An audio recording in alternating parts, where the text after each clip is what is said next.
Hey, Dr. Eric here at Functional Life. Today we're going to talk about another common thing we see come through our practice, and that's going to be neck pain. So there's a few different reasons for neck pain. One of the major reasons is macro traumas. So macro traumas are the big traumas that we have in life. So it's the car accidents, the slip and falls. You know, when I was 13, I fell off my skateboard and got my arm pretty good. So all those things kind of add up in life. And what happens is when we have those big traumas, they knock things out of alignment. So let's say for whiplash, you know, again, these are our spinal segments. So say in our neck, all of a sudden that car comes by and it rear ends us, and next thing you know, the head comes back and then whips forward. Again, that knocks these things out of alignment. So there's a study at Yale that shows it takes 8.2 miles per hour of impact. That's it, 8.2 miles per hour to get these things knocked out of alignment. And then as soon as they're out of alignment, they stay out of alignment. So like a bonsai tree, they actually grow off. You ever seen one of those Japanese trees that grows in different directions? That's where the spine will start to lose that orientation. The other thing is micro traumas. So micro traumas are those little traumas that we have throughout our day. So the number one is, more common with my generation, is the computer neck. We're always sitting there looking at the computer or the TV, and the neck starts to go straight. When the neck goes straight, it creates compression. So that's one. So a lot of people we will x-ray will have very straight necks. The scary one coming out is the kids' necks. The kids' necks, they call it text neck, is because they're always on that computer looking down, or on the handhelds looking down all the time. They're starting to reverse that curve. So again, a curve that should naturally go back this way is now going forward. Again, that over time will create that compression in that spine.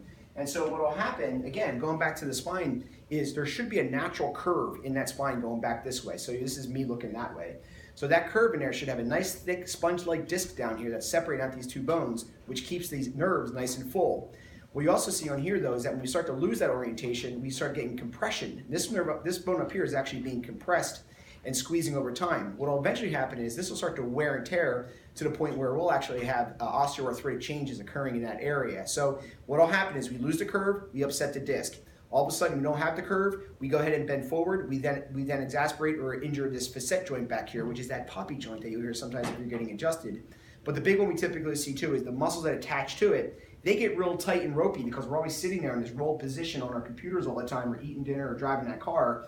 So all of a sudden the muscles get real tight too. And we take one thing, and a common one we'll see is someone sleeping, it gets cold out at night, the skin shortens up, and they turn their head, and all of a sudden, boom, sleeping makes their neck hurt. So it wasn't sleeping, it was actually all the traumas and injuries going through life. So what are some things that we can do? Number one, we gotta put the cell phone down. So if you have kids at home, a couple of things I put into play. If they're on this for more than 5 minutes or 5 or 10 minutes, what I make them do is bring it up top here. So they actually will have to get in this good posture here to do it. That's not always the most reality. The other one is make them get onto the ground. So I'm gonna show you what I mean by that. In order to reverse that curve, I'll have them go on their bellies and actually be this way on their phone. And so they're watching their YouTube favorites on here, because now we're at least getting that curve back in that neck and looking up versus looking down. So again, 10 or 15 minutes, have them jump up, either get on their knees to be here or on their belly, so it's nice and easy. The other thing is stretching. So again, for all of us, I love having this nice easy piece of PVC, nice easy pass through all the way back, all the way forward. Super easy to do, guys. If you can't do that, you got to find some time to do that, because that means you can't get your hands up overhead. You're trying to put that luggage in the compartment for that trip to Disney. All of a sudden, oh, I pulled my neck out. You shouldn't have had to do it. Bolsters. I like this one. It's a hard bolster. You actually can lay back on it and actually supports your neck when you're sleeping. You can also use a towel or a blanket to roll it up just to put that curve back in so you get some good support.